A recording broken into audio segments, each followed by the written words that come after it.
Well, I have good news for you today. Today is part 2 in the 4-part series on living like you were dying, because you are. Today we're talking about loving deeper, and the good news is that Jesus Christ loves us. He always has, and He always will. Isn't that good news?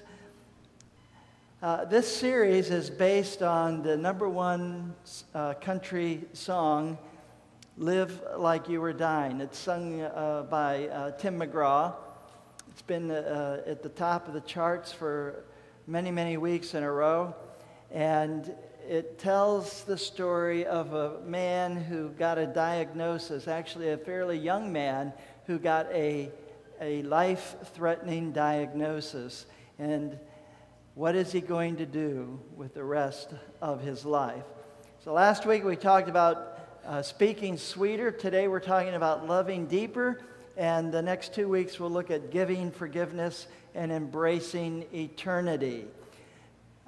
Now we invite you to get your clickers out again. And we'd like to ask about your behavior this past week. Did you speak sweeter since you were here last week?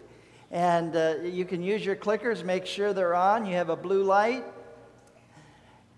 The last button on the bottom is the one that goes off and on. And you can just simply answer, yes, I did. I really did speak sweeter this week. Or, no, I didn't speak sweeter, but I thought about it. Or C, no, I didn't speak sweeter. There was absolutely no change in my behavior. So you have 15 seconds to begin, and we'd like to ask you to register either A, B, or C right now.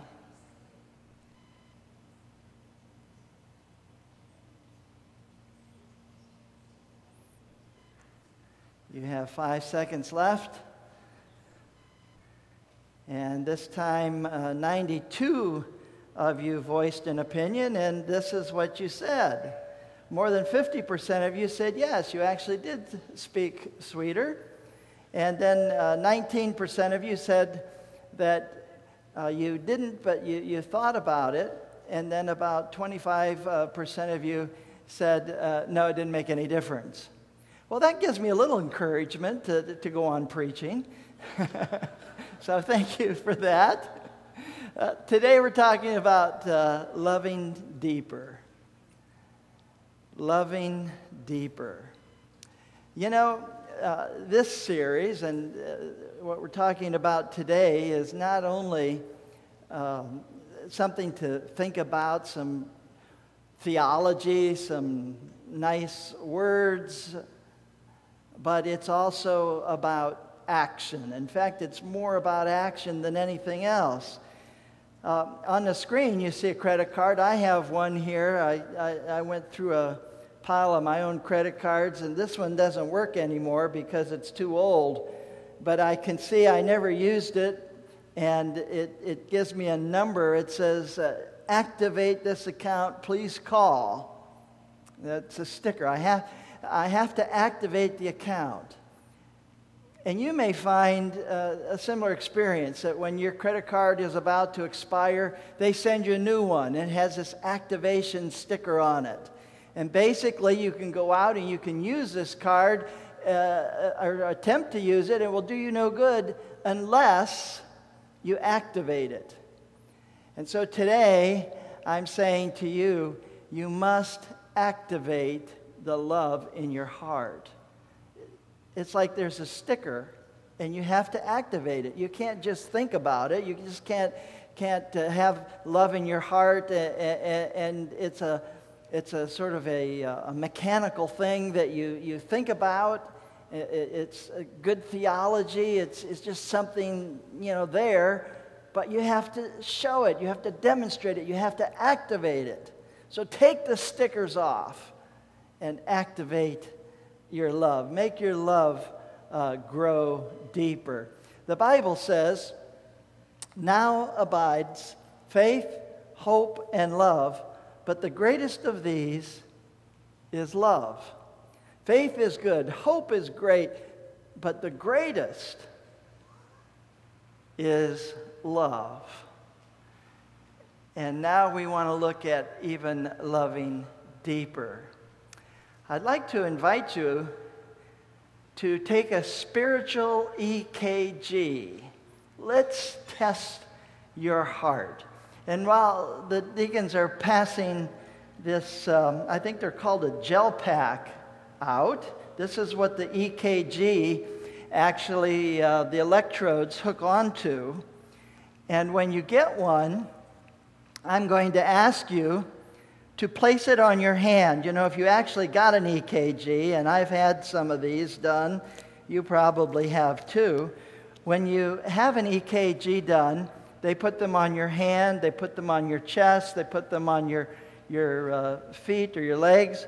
And I'm going to ask you just to put it on your hand. It will stick right on there. Take a spiritual EKG. And I'm going to just share with you how you might be able to do that. Now, if you love Christ,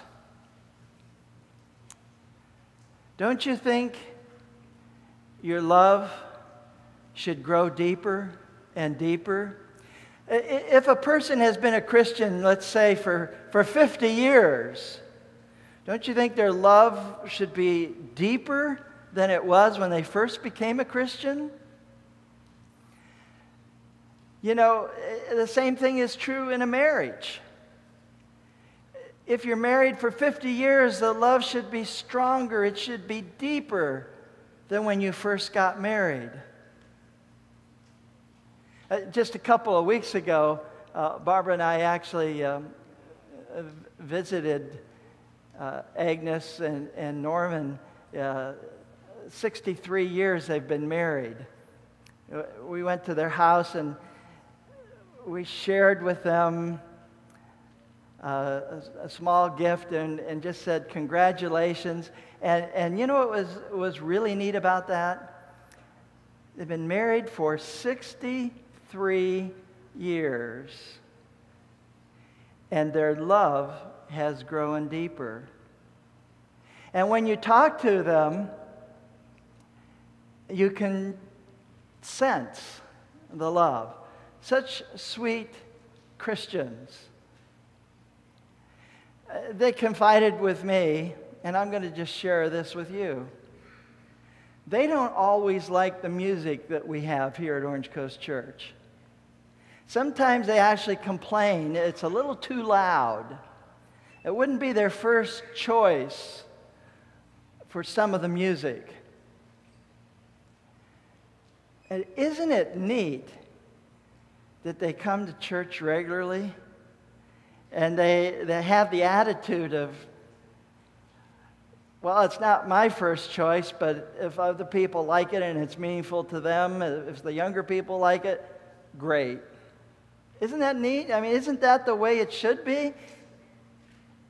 There are so many things, you know. Sometimes you go to one another's homes and you have a meal. And maybe they serve something that you don't like, but you go ahead and you eat it anyway. Because it's the polite thing to do. It's the loving thing to do. And so that's what's going on here when you love deeper. You shouldn't, as a Christian, become just a crotchety old person, complaining and criticizing about everything. You know, the longer you're a Christian, the more mature you should be in your Christian walk, and the more loving you should be, the more accepting you should be. It shouldn't be that, okay, I've been a Christian so long, now I can complain all I want because I've seen it all. That's not the way it should be. It should be love. When someone looks at you or listens to you, they should be hearing loving things, not mean, ornery things. And so I'd like for you to pretend today, pretend you're taking an EKG, a spiritual EKG.